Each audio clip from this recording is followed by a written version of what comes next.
우리나라는 사계절, 봄, 여름, 가을, 겨울의 기후변화가 뚜렷한 특징을 가지고 있습니다. 도시보다는 농촌에서 더욱 계절의 변화를 실감하게 됩니다. 봄에 농사가 시작돼서 논과 밭에 여러 가지 작물을 심고 여름에 성장을 하고 가을에 추수해서 한 해의 농사가 마무리가 됩니다. 가을에 풍성한 수확을 하면 편안한 다음 해를 보낼 수가 있고, 만일에 농사가 잘 안 돼서 가을에 거둘 것이 없다면 어렵고도 힘든 추운 겨울과 다음 한 해를 보내야 됩니다. 이러한 농사 짓는 모습이 모든 사람들의 인생과 같다고 생각하시면 맞습니다. 이 시간에는 지금까지 잊고 지내던 자신의 삶을 마감하는 인생 가을 추수와 그 다음에 있을 영원한 세계에 대해서 말씀을 드리겠습니다. 열심히 일하는 농부와 하늘의 도움으로 가을에 풍성한 수확을 거두는 것 같이 자신의 주어진 금생과 내생에 있을 그렇게 풍성한 결실을 맺을 수 있는 진리를 말씀을 드리겠습니다. 먼저 인생 추수의 알곡과 쭉정이가 무엇인지에 대해서 말씀을 드리겠습니다. 우리나라는 전통적으로 유교나 불교의 종교의 영향력을 많이 받았기 때문에 사회 안정이라는 장점이 있지만 가장 큰 단점은 죄에 대한 인식이 부족합니다. 유교는 통치학문이랄 수 있고 불교는 자아실현, 자기 초월이 근본 목적이기 때문에 죄에 대한 말이 없는 우리의 전통 종교와 문화가 되겠습니다.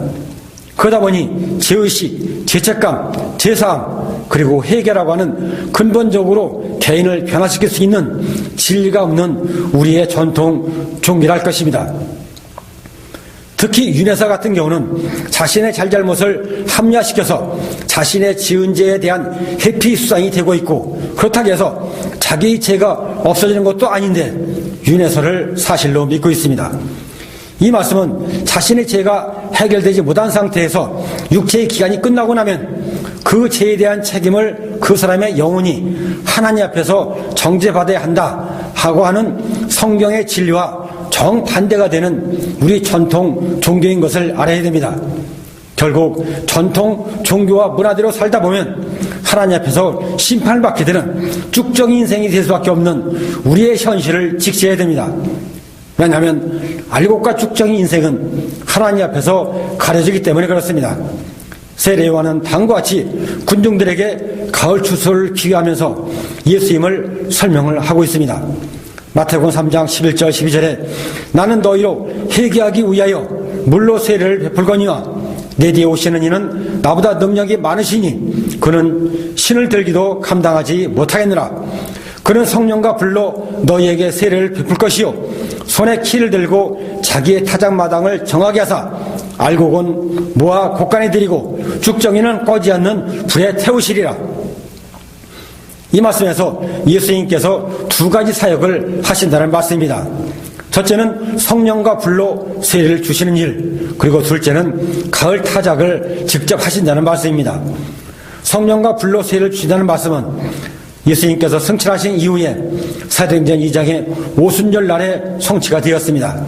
예수님께서 당부하신 말씀과 같이 120명이 한자리에 모여있을 때 각 사람에게 불이 임하면서 성령의 충만을 받고 다른 방언으로 말을 시작하였습니다. 이 사건을 사도 베드로는 이렇게 말씀하겠습니다.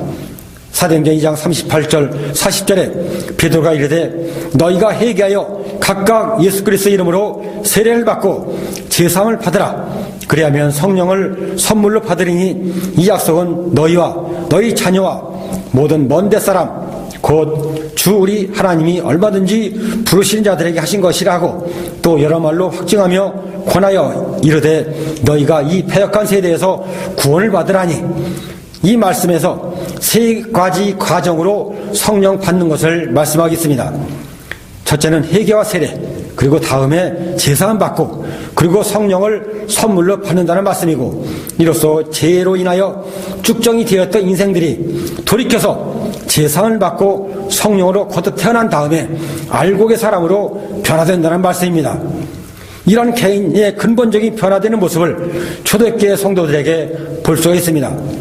사도행전 2장 44절 47절에 믿는 사람이 다 함께 있어 모든 물건을 서로 통용하고 또 재산과 소유를 팔아 각 사람의 필요에 따라서 나눠주며 날마다 마음을 같이하여 성전에 모이기를 힘쓰고 집에서 떡을 떼며 기쁨과 순전한 마음으로 음식을 먹고 하나님을 찬미하며 또 온 백성에게 칭송을 받으니 주께서 구원받은 사람을 날마다 더하게 하시니라. 이렇게 새롭게 변화된 성도들을 바로 알곡이라고 합니다. 지금까지 그렇게 오랫동안 괴롭히던 죄와 탐심과 정욕 그리고 사단에서 해방되어 참된 자유함을 얻은 모습들입니다. 사람의 노력이 아니라 믿음과 성령의 주시는 은혜로 그렇게 된 것입니다. 이와 반대로 죄를 해결하지 못한 사람이 쭉정이라 할 것입니다. 그리고 가을 추수와 같이 알곡을 가려내는 두 번째 예수님의 심판 사역을 하십니다. 금생의 육체 기간이 끝나고 내생의 영혼의 때에 예수님 앞에서 알곡과 쭉정이가 가려지게 되고 알곡 성도는 천국에 그리고 제사함 받지 못한 쭉정이 영혼은 영원한 지옥 형벌을 처하게 됩니다. 이렇게 자신의 행동은 육체의 죽음으로 사라지는 것이 아니라는 것은 성경에서 말씀하겠습니다. 베드로서 2장 9절에 주께서 경건한 자는 시험에서 건지실 줄 아시고 불의한 자는 형벌 아래 두어 심판날까지 지키시며, 이 말씀같이 사람의 자유의지는 자신의 육체기간까지인 것을 말씀하고, 그 다음은 그 영혼은 하나님 앞에서 판단받는 일만 남았다는 말씀입니다. 그러면 왜 나의 인생은 내 것인데 내가 왜 하나님 앞에서 심판을 받아야 되느냐라고 반문할 수가 있습니다. 이에 대해서 말씀을 드리므로 나의 모든 것은 내 것이 아니로구나 하는 자성철의 기회가 되시기 바랍니다. 이것에 대해서는 예수님께서 어느 어리석은 부자의 비유로 말씀을 하셨습니다. 누가복음 12장 16절 18절에 또 비유로 그들에게 말하여 이르시되, 한 부자가 그 밭에 소출이 풍성하매 심중에 생각하여 이르되 내가 곡식 쌓아둘 곳이 없으니 어찌할까 하고, 또 이르되 내가 이렇게 하리라, 내 곡간을 헐고 더 크게 짓고 내 모든 곡식과 물건을 거기 쌓아두리라. 이렇게 가을의 풍년을 자기만 생각을 하고 하나님과 이웃은 안중에도 없는 부자였습니다. 19절 21절에 또 내가 내 영혼에게 이르되 영혼아, 열에 쓸 물건을 많이 쌓아두었으니 평안히 쉬고 먹고 마시고 즐거워하자 하리라되, 하나님은 이르시되 어리석은 자여, 오늘 밤에 내 영혼을 도로 찾으리니 그러면 내 준비한 것이 누구의 것이 되겠느냐 하셨으니, 자기를 위하여 재물을 쌓아두고 하나님께 대하여 부여하지 못한 자가 이와 같으니라. 이 부자는 두 가지 큰 잘못을 자신도 모르게 짓고 있습니다.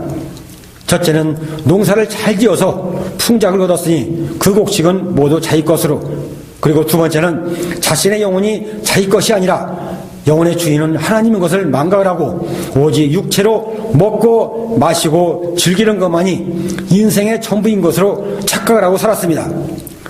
농사가 잘 되기 위해서는 두 가지 조건이 잘 맞아야 됩니다. 그 해의 날씨가 농사 짓기에 알맞아야 되고, 태풍이나 기상이변이 없어야 됩니다. 그리고 땅, 흙이 좋아야 작물들이 잘 자라게 됩니다. 그러므로 풍년이 되기 위하여 사람의 노력은 일부분이고 자연 조건이 거의 대부분을 차지하는 것을 부자는 망각을 하고 있습니다. 농사는 사람이 짓는 것이 아니라 하늘이 짓는다는 말을 하는 것이 맞습니다.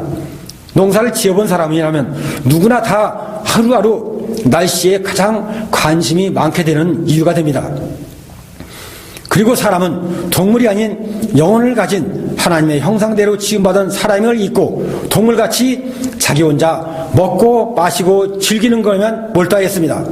더구나 농사 짓는 것은 혼자 짓는 것이 아니라 주변 사람들의 힘을 빌려서 농사를 지었을 것인데, 이웃은 돌아보지 않고 가장 큰 죄를 짓고 있습니다. 그러므로 기업은 사회적인 산물이라는 말씀입니다. 기업의 이익을 다시 사회로 환원하는 풍토가 가장 건강한 사회가 되는 지름길이라 하겠습니다. 이와 같이 내 것으로만 알고 있던 물질과 재산과 재능과 건강, 그리고 자신의 영혼까지도 사람의 노력으로 얻는 것이 아닌가, 하나님이 허락된 것임을 깨달아야 됩니다. 천석구는 사람이 내고 만석구는 하늘이 낸다는 격언이 맞는 말입니다. 가을의 풍성한 수확은 천지를 지으신 하나님의 은혜로 주신 것이며 내 것이 아니라 모든 것은 주의 것이다 라는 인식이 바른 믿음과 신앙을 가지게 됩니다. 이에 대해서 로마서 14장 8절에 우리가 살아도 주를 위해서 살고 죽어도 주를 위해서 죽나니 그러므로 사나 죽으나 우리가 주의 것이로다. 그러므로 자기 인생이 자기 것을 알고 사는 사람은 하나님 앞에 쭉정이로 그 대가를 치르게 되고, 자기 인생이 자기 것이 아니라 하나님의 것으로 알고 사는 사람은 하나님 앞에 알곡이 되어서 칭찬받는 것은 당연하다 할 것입니다. 그래서 복음 전하는 것을 추수하는 일꾼으로 성경은 비유하겠습니다. 마태복음 9장 37절 38절에 이에 제자들에게 이르시되 추수할 것은 많되 일꾼이 적으니 그러므로 추수하는 주인에게 청하여 추수할 일꾼들을 보내주소서 하라 하시니라. 택함받은 하나님의 일꾼들이 복음, 제3의 복음을 전하게 돼서 듣고 믿는 자들 하여금 죄와 사망에서 자유함을 얻게 됩니다. 누가복음 24장 47, 48절에 또 그의 이름으로 제사를 받게 하는 회개가 예루살렘에서 시작하여 모든 족속에게 전파될 것이 기록되었으니 너희는 이 모든 일의 증인이라. 복음이 증거되는 것마다 회개와 제사함과 함께 생명을 얻게 되는 성령의 은혜가 나타나게 됩니다. 사도행전 11장 18절에 그들이 이 말을 듣고 잠잠하여 하나님께 영광을 돌려 이르되 그러면 하나님께서 이방인에게도 생명 얻는 회개를 주셨다니라. 초대교회 성도들은 마음의 모든 무거운 물질의 짐을 다 내려놓고 생명을 사랑하며 사는 복된 사람으로 살아가는 알곡 성도가 된 것입니다. 사도행전 4장 32절에 믿는 우리가 한 마음과 한 뜻이 되어 모든 물건을 서로 통용하고 자기 재물을 조금이라도 자기 것이라 하는 이가 하나도 없더라. 이런 변화된 모습을 복음의 능력이라고 합니다. 그토록 목숨보다도 더 귀중하게 여기던 물질에서 해방되는 은혜 중에 은혜라겠습니다. 이후로는 한 사람으로 온전한 성도로 하나님의 자녀로 살아가면서 죄와 탐심과 사망에 매이지 않고 알곡같이 생명력이 있는 믿음의 사람으로 남은 생명을 사랑하며 살아가는 복된 사람이 되게 하셨습니다. 그러나 복음이 전파되면서 두 가지 사람으로 갈리게 되는 문제가 나타나기 시작합니다. 요한복음 3장 36절에 아들을 믿는 자에게는 영생이 있고 아들에게 순종하지 아니하는 자는 영생을 보지 못하고 도리어 하나님의 진노가 그 위에 머물러 있느니라. 복음으로 나뉘게 되는 영생을 얻는 사람과 진노에 받는 사람, 예수를 믿고 성령으로 거듭나서 영으로 사느냐 아니면은 살아온 대로 육으로만 안 하고 사느냐, 바로 그 차이를 할 것입니다. 그러면 왜 복음을 예수를 믿지 않으면 하나님의 심판을 받아야 하느냐라고 반문할 수가 있습니다. 이에 대해서 두 가지를 말씀을 드리겠습니다.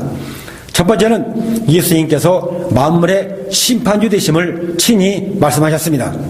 요한복음 3장 17절 18절에 하나님이 그 아들을 세상에 보내신 것은 세상을 심판하려 하심이 아니요 그로 말미암아 세상이 구원을 받게 하려 하심이라. 그를 믿는 자는 심판을 받지 아니할 것이요 믿지 아니하는 자는 하나님의 독생자의 이름을 믿지 아니함으로 벌써 심판을 받은 것이니라. 그러므로 복음을 거부하고 의롭게 되는 길을 예면한 대가를 스스로 치르게 됩니다. 데살로니가후서 1장 8절 9절 말씀에 하나님을 모르는 자들과 우리 주 예수 그리스도의 복음에 복종하지 않은 자들에게 형벌을 내리시리니 이런 자들은 주의 얼굴과 그의 힘의 영광을 떠나 영원한 멸망의 형벌을 받으려다. 두 번째는 동물과 같이 육체로 말고 살았기 때문에 하나님의 심판을 면할 수가 없습니다. 사람을 하나님의 형상과 모양대로 모든 피조물 중에 가장 영원한 존재로 지었으나 스스로 하나님을 부인하고 육체의 욕심과 욕망대로 살아온 인생은 하나님의 심판대 앞에 설 때 타작마당에 쭉정이같이 버려지고 태워질 뿐입니다. 사람을 만드신 뜻과 목적대로 살지 않은 그 죄와 그 대가를 스스로 치르게 되는 것입니다. 금생의 육체기간에 행한 모든 자신의 행동을 내생의 영혼의 때에 하나님 앞에서 인생 결산을 하게 됩니다. 마태복음 13장 41, 43절에 인자가 그 천사들을 보내리니 그들이 그 나라에서 모든 넘어지게 하는 것과 또 불법을 행하는 자들을 거두어 내어 풀무불에 던져 넣으리니 거기서 울며 이를 갈게 되리라. 그때 의인들은 자기 아버지 날에서 해와 같이 빛나리라. 귀 있는 자는 들으라. 이 말씀과 같이 인생 타작마당의 최후의 모습에서 불의를 행하는 자, 죄를 해결하지 못한 죄인은 영원한 형벌에 처하게 되고 제사함받은 의인들은 영광된 하나님의 나라로 들어가는 것을 말씀을 하고 있습니다. 그러면 끝으로 인류 역사 이래 가장 큰 부귀 영화와 권세를 누린 솔로몬 왕은 성경 잠언서를 통하여 인생들에게 다음같이 말씀을 하고 있습니다. 잠언서 24장 12절에 네가 말하기를 나는 그것을 알지 못하였느라 할지라도 마음을 저울질하시는 이가 어찌 통찰하지 못하시겠으며 내 영혼을 지키시는 이가 어찌 알지 못하시겠느냐. 그가 각 사람의 행위대로 보응하시리라. 사람들은 자신의 영혼의 실체를 잊고 살지라도 하나님은 모든 영혼의 주인 되심과 공의로 판단하심을 아는 것이 지혜요 알고 인생이 되는 지름길이라 하겠습니다. 잠언서 1장 7절 말씀으로 결론을 맺겠습니다. 여호와를 경외하는 것이 지식의 근본이거늘 미련한 자는 지혜와 훈계를 멸시하느니라. 이 시간에 전하는 복음을 듣는 중에 돌이키시는 하나님의 은혜를 받으심으로 쭉정이 인생같이 버려지고 태워지는 일이 없이 예수를 믿고 의롭게 돼서 성령으로 거듭나게 되심으로 성령의 은혜 가운데서 알고게 인생 추수할 수 있는 여러분 되시기를 주님의 이름으로 축복을 드리겠습니다.